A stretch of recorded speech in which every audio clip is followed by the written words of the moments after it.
Today, we're going to be talking about whether buying a storage unit is a good investment. Is a storage unit a good investment? Can the average person really break into the industry? Well, by the end of this video, I'm going to answer those questions and I'll show you exactly how you can break into the storage industry and what I did to buy my very first storage units.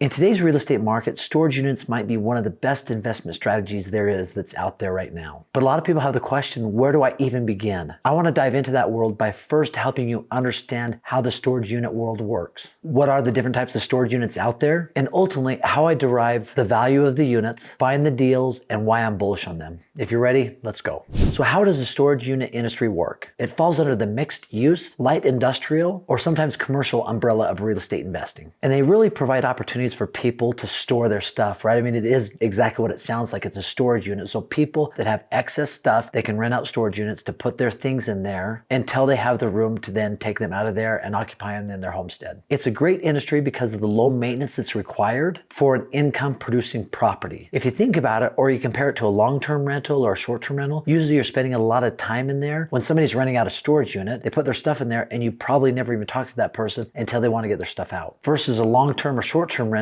you're constantly in communication with those individuals that are renting out your space, your home, or your short-term rental. And I'm really bullish on short-term rentals, which I'll talk about a little bit more. However, I look at the multifamily industry on what it was 10, 15 years ago. A lot of the multi-units were owned by mom and pops. And over the last 10 to 15 years, many institutions came in and bought up all of those apartment buildings and multifamily buildings and are owned currently by big conglomerations. I think the storage units are very similar to what that was. A lot of storage units currently today are owned by mom and pops, by individuals who have this building. They don't own multiple ones. They own one close to where they live and they run it, they operate it. So it's owned by mom and pops. However, I bet over the next decade that a lot of these mom and pop storage units are going to be bought up by these large institutions and conglomerates, similar to what happened to the apartment industry over the last couple of decades. So what are the different types of storage units that exist out there? Well, there's everything from a small closet that you can rent out to put some stuff to an RV space to store your RV, or even temperature controlled units that some people might use in order to keep things at a certain temperature all year long. I remember when my family, we moved from Utah to Idaho, we rented out a storage unit. I think it was a 10 by 30, and we had that thing completely filled up. And we would only go over there occasionally to get a few things out of there that we needed to until we actually bought a home probably about 14, 15 months later, where we then got all the stuff out of our storage unit and moved it into our house. But I think in the period of time that we were in that storage unit for 14, 15 months, we had zero communication with the owner, and we were in a large complex. And I would bet that most of the other units were in the exact same situation as us, is they didn't even bother the storage unit owner or the management company at all, because they could go there on their own to get things out of it if they ever needed that.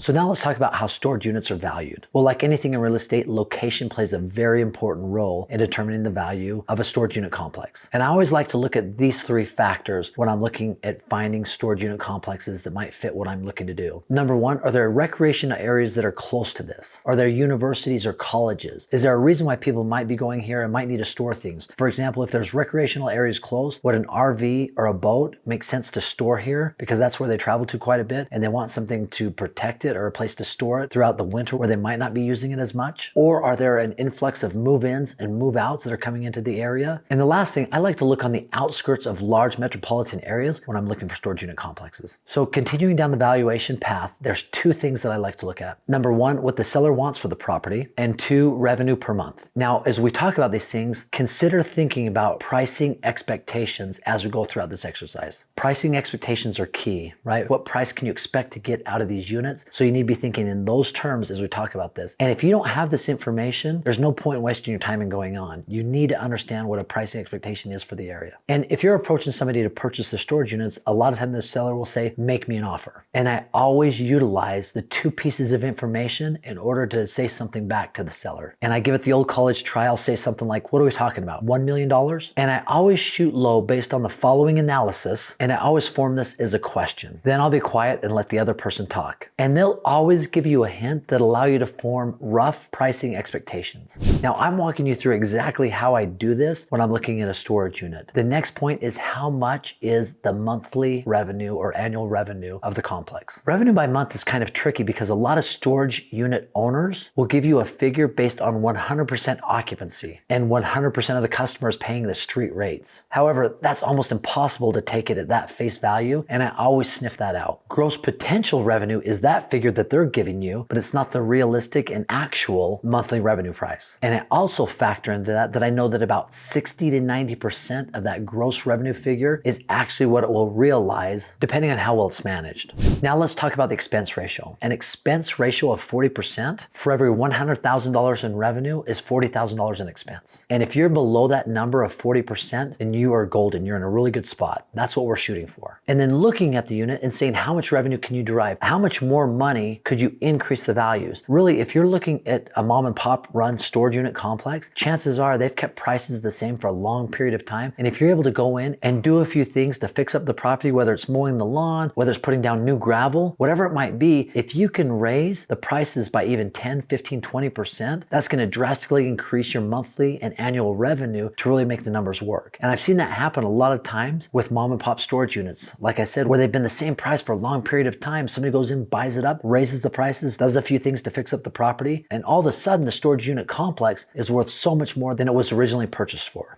So where can somebody find storage unit deals? Here's 3 things that have worked really well for me in finding storage unit deals. Number 1, I start calling these mom and pop shops that are on the outskirts of large metropolitan areas. And I'll typically call them and say, listen, I represent this group that is looking to purchase some storage units. Could I speak to the owner of the property? And I might have it scripted out even a little bit better than that, but just to give you an idea, if I can get a hold of that person and then eventually get a hold of the owner of the property, I go through my scenario that I explained to you earlier about going into the pricing and trying to find the true value of the complex. I also like looking on social media. Now, this is how I found my first storage unit complex. I was actually looking on Facebook. I'm part of a Facebook group that is all about storage units and off-market storage unit deals. And I found this one. It was my first deal, and it was a smaller one, 20 units. So I went in and I found somebody that was offering a storage unit complex. So I said 20 units, and I went on and I actually proposed the question and said, hey, how much do you want to sell this for? The individual was actually representing the actual seller, and he put me in contact with the seller. The seller wanted $120,000. And I was in a position where I could negotiate because if I didn't get it, no big deal. So I went in and offered $100,000. We finally settled on $101,000, and it ended up being a great deal for me to get into the storage unit complex because it was about 80% full, and just doing a few things, changing the prices on people that were coming in that were new, I was able to raise rents. And so far we're seeing about an 80% occupancy, which isn't fantastic, but rents are so much higher that it's really making it worth the investment and a good return on investment. And then there's always auction storage sites. Probably the biggest one out there is onlinestorageauctions.com. And a lot of people I know go to those sites to look for different deals, but those are 3 different ways to find storage unit deals.